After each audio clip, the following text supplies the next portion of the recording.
Hello everyone, welcome to Mistakes Were Made. This is a channel that I created to document our family's progress with debt reduction and eventual elimination. If this is the first video of ours that you've seen, welcome. We are very glad to have you. And if you've been following along, welcome back.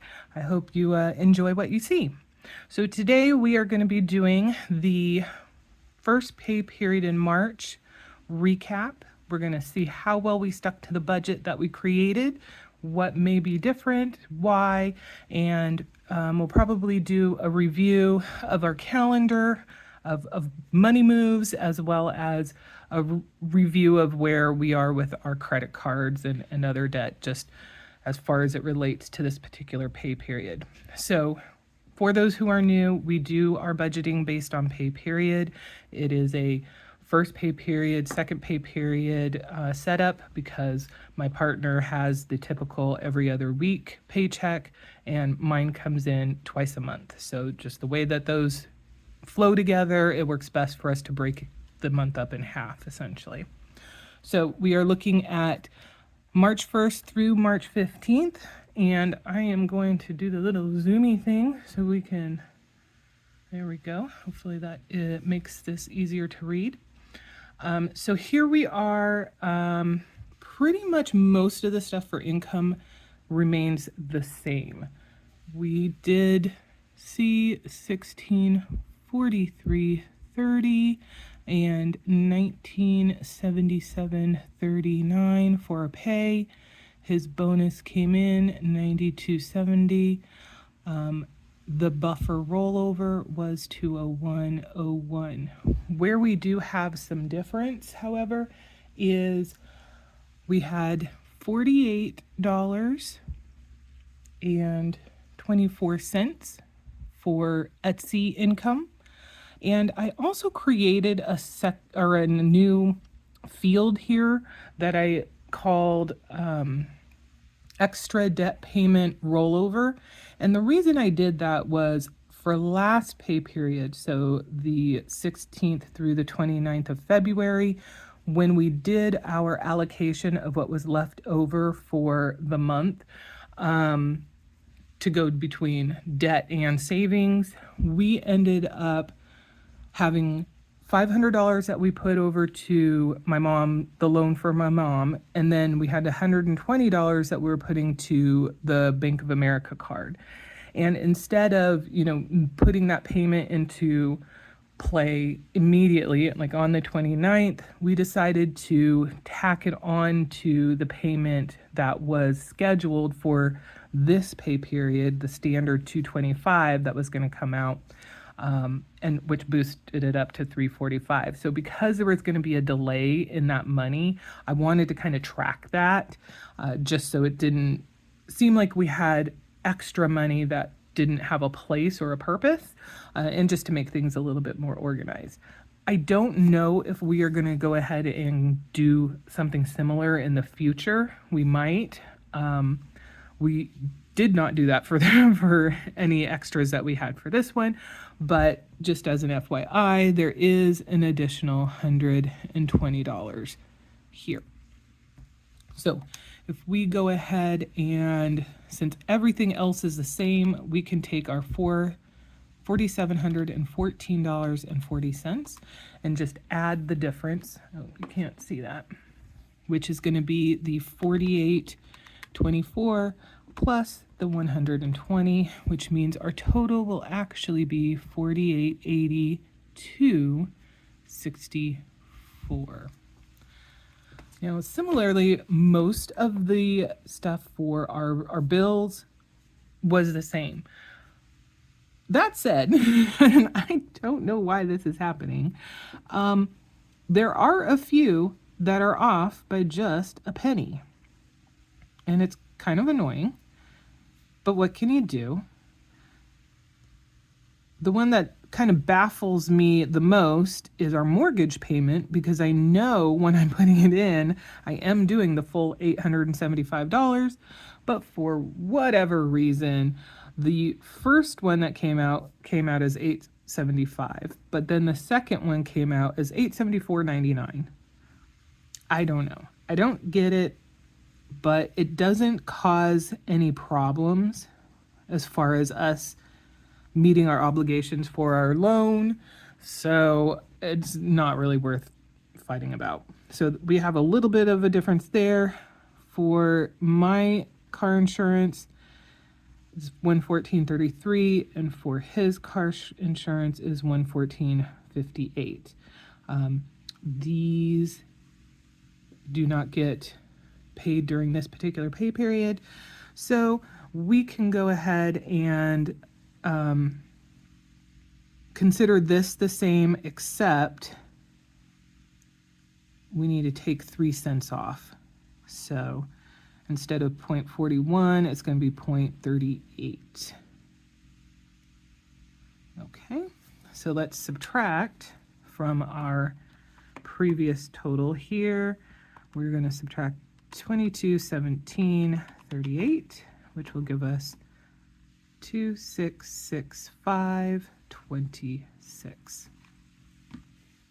So for the savings, again, we don't do that this month. We are going to skip this until the end.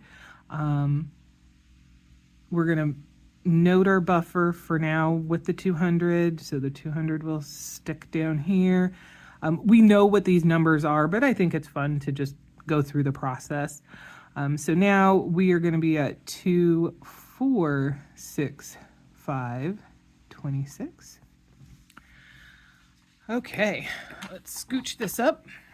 For our cash envelopes, again, not really any major changes, though we did have one. So we're just going to go ahead and fill these out.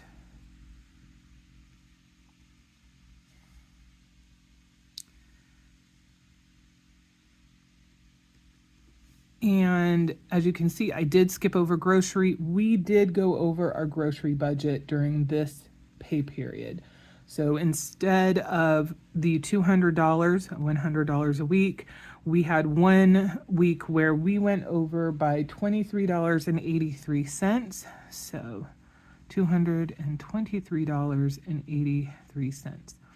I looked high and low for a red pen, and apparently I do not own one. So we are going to highlight this. Oh, that made that kind of ugly. Well, that's okay because it's an overage and that is ugly. So where we would have had 678, we need to add $23 to that. So I'm going to just do the math over here on the side with my fancy calculator.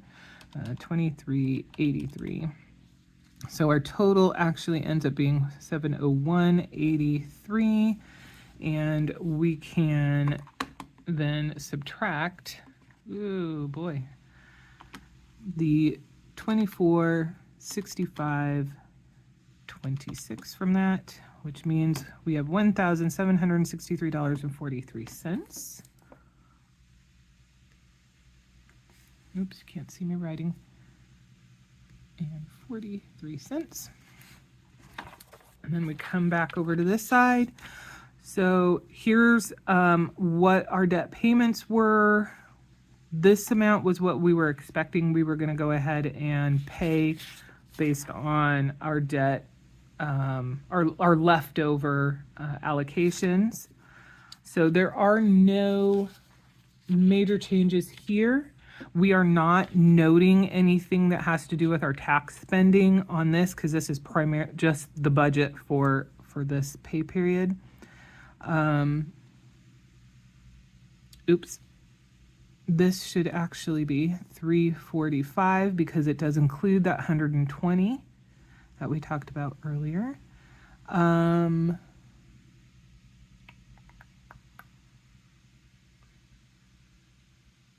Yeah, we're going to skip that. 175. We're going to skip the extra debt payment. So the difference here, instead of being 750, it's going to be 870 because we have that extra 120. So if we take our total and add 870, We get to $893.43.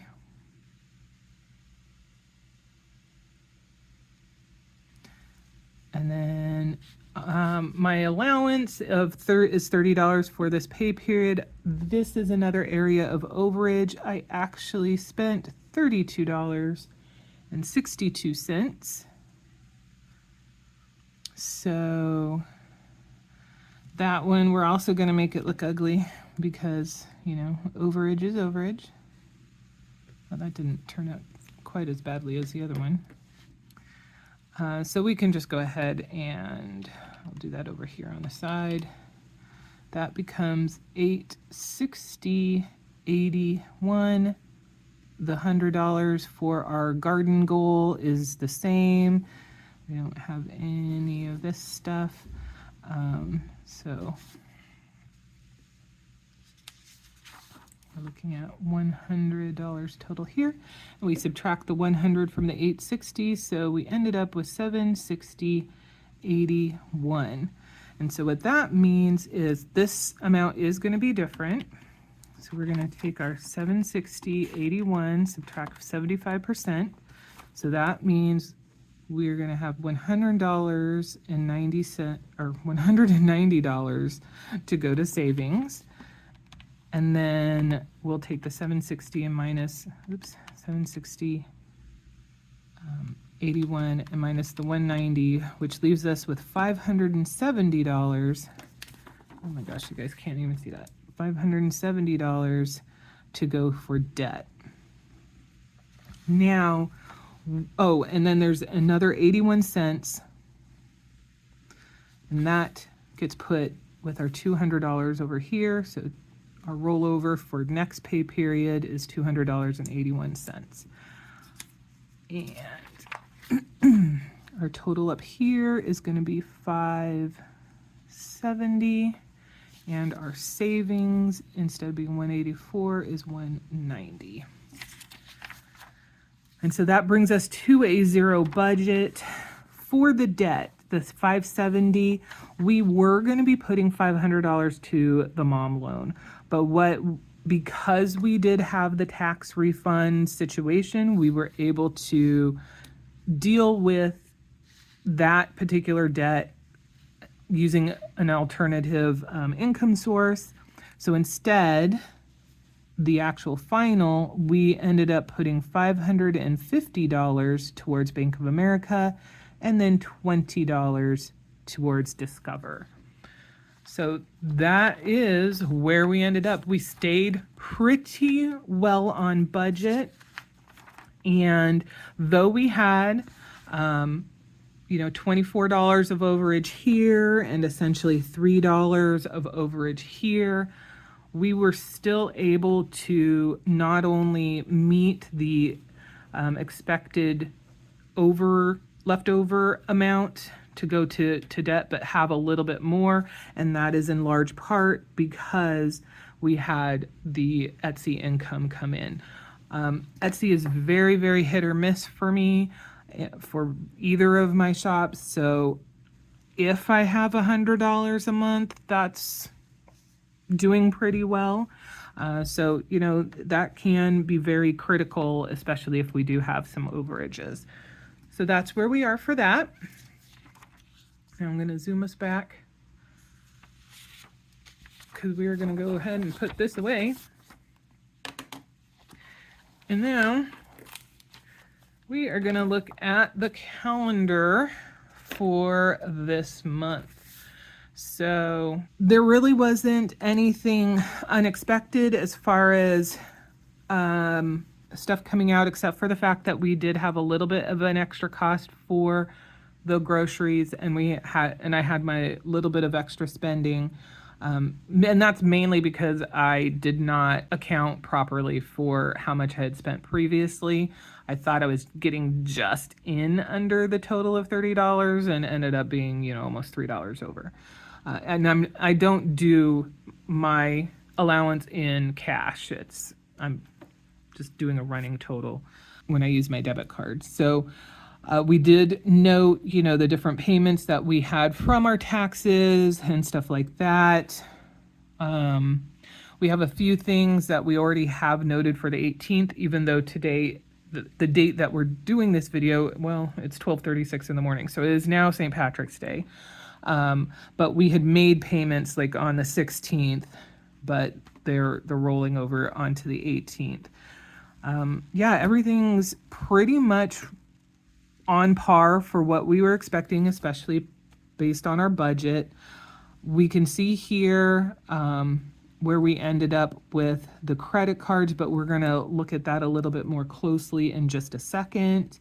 I'm still doing this process. I really, really do think it's helpful and important because it gives me and my partner that second opportunity to really look at spending that we've done and make a choice and decision as to whether was it truly within our goal ideas, within our budget, what we are trying to accomplish, and things like that. And most of the time, if we have something that we've spent and it, gets paid using our cash envelopes or whatever, I don't think we've had anything yet that we've really, really regretted. And to me, that's the key. Are you going to regret it later on down the line? Do you understand the impact that it's going to have on your debt process? Are you okay with how it's going to impact that? And are you creating new debt? Those are kind of my guidelines for not just looking at the money that we're spending, but when we're making decisions on what we want to spend money on. Like for example, the garden, yes, the food that you get out of the garden as a general rule does not tend to outweigh the money that you put in the garden to get to that end goal. But I do think, and that actually, maybe that's changing now with how expensive groceries have been. But I do think the trade-off in mental health benefits, being out in the, outdoors, having actual fresh food that what's been done to it when it's been grown and everything like that, I think that helps mitigate any additional costs that may not math out properly. But that is a place that we are putting some of our money towards, money that could go to debt. The recliner, is it 100% needed? Some people might argue, no, there is a place for him to sit down there. It may not be the most comfortable, but he's been using it and it's adequate. But we made the decision. Do we want to put money towards this? Is the benefit of having this item worth the delays that it would cause in our debt journey? And the answer is overwhelmingly absolutely. We are not going to use a credit card to pay for it. We are slowly building up the money to pay for it. So, we're being diligent about the process. But we recognize that, yes, this is a recliner that's going to probably cost anything between $250 and $500. Just that's the bottom line. Our top is $500. So, there is a limit to how much we're going to spend.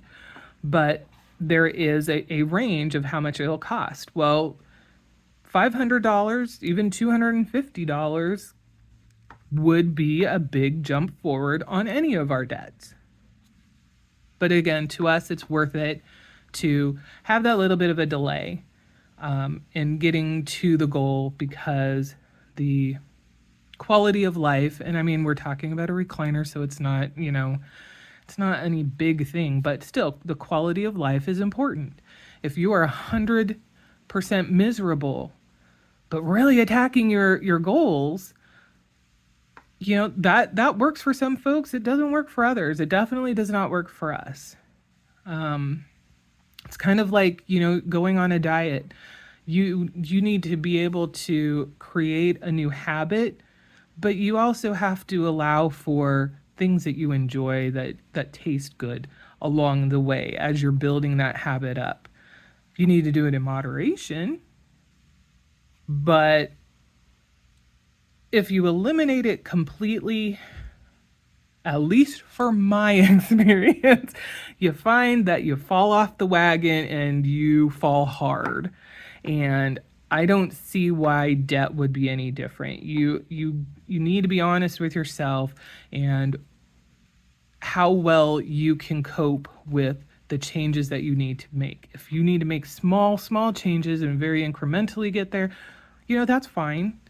Just be aware it's going to take you longer. If you can go whole hog and say, you know what, I'm cutting every ounce of fat off of this budget, I'm going to be lean and mean, God bless you. I'm glad you can do that.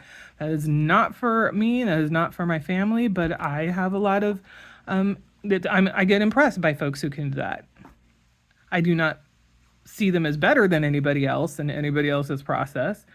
But kudos to the folks that can do that. So anyway, I am rambling. I get on, I get on my high horse a little bit about that particular subject. Mainly because when I first started watching videos in here, I would see the comments that people would make, and I received a few myself, particularly on our debt confession video, and there's always a category of commenter. I saw this as a pattern in all these various different channels that I was watching, where it was really hard to determine if the intent of the person commenting was truly to be helpful or if it was more to present themselves as better than everybody else, because just the way that they presented their opinion about how the person in question was going about their financial life and their goals and how they were going to achieve those goals came across very, just mean. I think I shouldn't sugarcoat it. It was mean. Very condescending, very much like they had a superiority complex. And almost to a T, they would excuse the tone of their post by saying, I'm just giving tough love, and then it would just be a diatribe of, I can't believe you're doing this, and why on earth would you go and do that? I thought you were trying to achieve this, da da da da da. And for me, when that's the way the information is presented, I shut it out. And it may be truly being given in a manner in which the person saying it or typing it is trying to be helpful, is trying to be cut and dry and, analytical about the situation. But words matter. The way you present yourself matters. And there's no reason that you can't be to the point and be all about the numbers and still be kind. So that's why when I have the opportunity, I do want to put out there, at least for me, and this is again my opinion, I believe that there is a balance that can be had between chasing down, paying off your debt, and still allowing yourself a life that has things that aren't specifically driving debt down. So in our case, funding, doing stuff in the garden, funding a recliner, taking some money out of an overage we have to have just a generic fun bucket for a time period. As long as you are not creating more debt to do that, and as long as you are okay with the fact that the use of that money means it will not be available for debt reduction and thus your progress will take a little bit longer, why criticize somebody about that? The fact of the matter is they are being very diligent. They are taking the time to make that decision to go that route instead of, just doing stuff willy-nilly. So I said I was going to get off my soapbox and then I didn't. So I am now kicking it to the curb and we are going to go look at our credit cards. So for the first part of March, Bank of America, we got down to $1,950. The vast majority of this $6,225 reduction that happened during this pay period was due to the tax refund. This is our standard payment. Plus, we also had another $120 rollover from the previous pay period. So this technically is actually $630 or $634. I was trying to keep, just the money that happened during the 1st through the 15th. And since the 120 technically was from the previous pay period, that's why I wrote it out this way. Citibank, we are at $71.25, reduction of $100. Discover, we are at $10,075.61. That's a reduction of $127.01. This money is actually, we calculated how much money we would need to augment my partner's reduced pay for that whole PTO thing, and there was extra beyond what we had saved. So we took some of that to pay extra on the Discover, plus I think we also had a little bit of extra from the taxes after we had kind of allocated it to some of the higher priority things. So that is informed in this. This does not include our standard payment for Discover because that doesn't happen until this current pay period that we're in now, the 16th through the 31st. The mom loan, so excited. So this one is at $0. So that went down by $1,500 during this pay period. Fantastic. And then the last one is at $13,120 with a reduction of $175 to get there. The other items, we have currently 2 savings goals in process right now. We have the garden season, and we have saved $271 towards that. That is including the money that we put for cash envelopes, the money that we are doing for our savings challenge that feeds into this, as well as the standard $100 each pay period that is coming out and going towards this from the last February pay period and this pay period here. So $271 has been saved. Sadly, we have already been using some of that. Not sadly, I mean, that's what it's there for. So we do not have 271 anymore. But, this is going to be a constant process. I think we are keeping track of exactly how much we have saved overall, not just how much do we have now after we've made some purchases. And currently we're thinking about stopping at $500, but we'll kind of keep an eye on that. That's a to be determined. The recliner, so far, we have saved $400 towards that. This one does have an absolute hard stop at $500. This does not include the $50 per pay period that we are doing towards household. So this will be going up soon.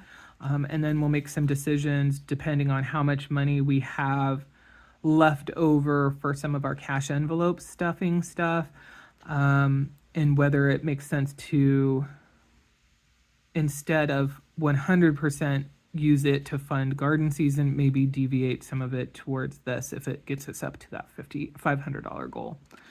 So that's where we are. We're already getting close to 30 minutes. So the last piece is just a little bit of update about where things are with the job, because we did have a pretty significant situation come up.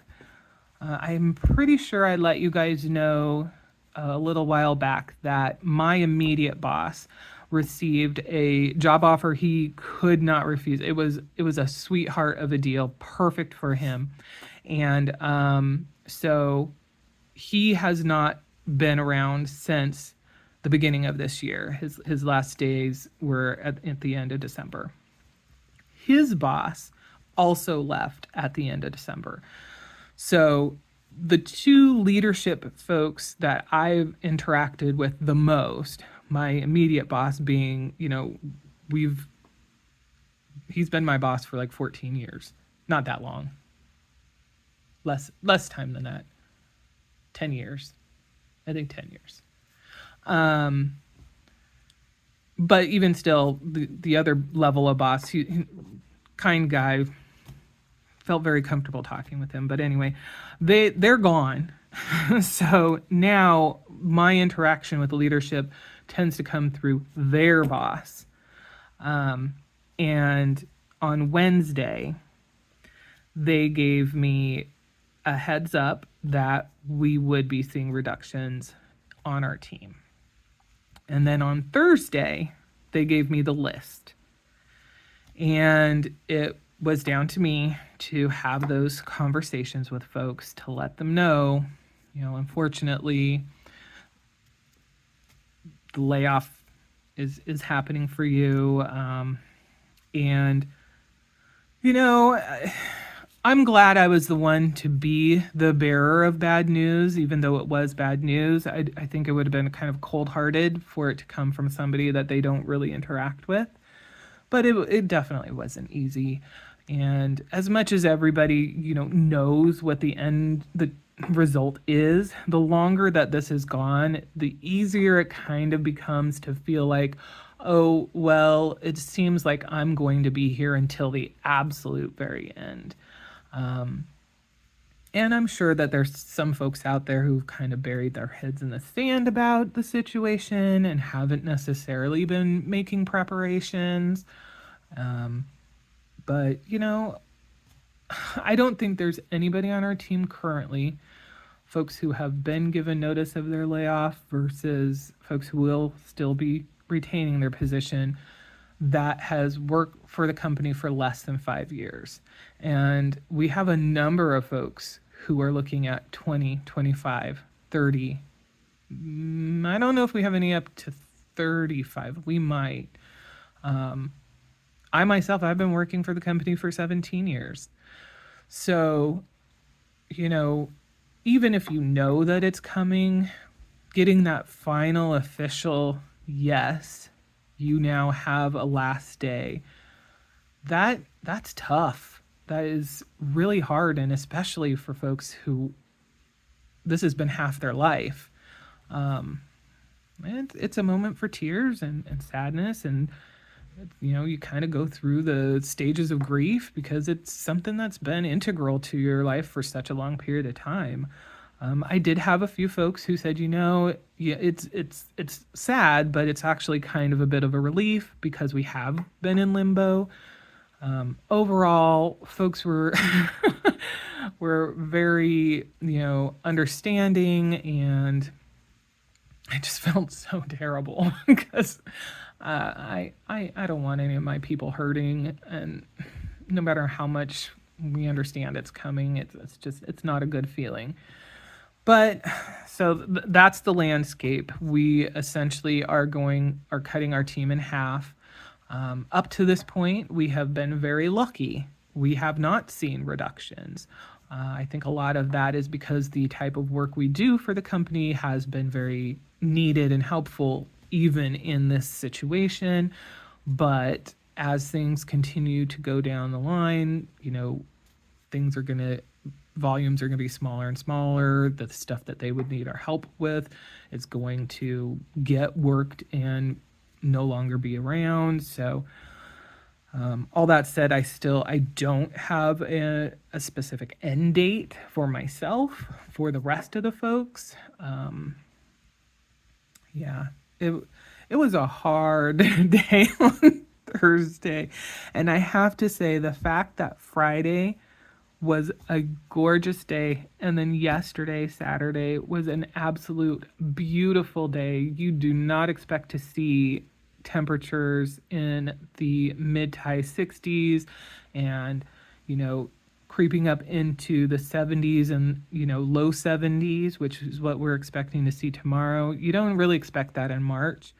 So I very much needed that garden therapy that I was able to enjoy this weekend. Monday's going to be a tough day because I'm sure people have chit chatted, and then Tuesday we're going to have a meeting and officially talk about the fact that our team is going to be cut in half. So that's probably going to be a not great discussion day too, but that is the update on the job front. We saw where things are for the last pay period, the 1st through the 15th of March. We have made amazing strides in some of our debts. We still have a fair amount of ways to go, of course, but I'm very excited and very proud of ourselves for where we've come from. We are in a very privileged position. Both my partner and I have good jobs that have good incomes. And I understand that the progress that we are making is not as easy for other people as it has been for us. I'm not saying that it was easy for us either. We did have to make changes to our behaviors and things like that. But I recognize that the opportunity for how impactful that change would be was much greater because of what our current wages are. Now, how that's going to change once the job goes away and I hopefully quickly find a replacement job, that remains to be seen. But anyway, this kind of is a bit of an downer end to this video. So I apologize for that. Let me know, your thoughts. If there's any information about, our situation that you're curious about. We tend to be fairly private people, but there's things that we are open to talk about. Yeah, comments, suggestions, questions, ideas, things like that. Please note them below. If you're interested in seeing how we continue to go on, please consider subscribing, and we'll see you in the next one.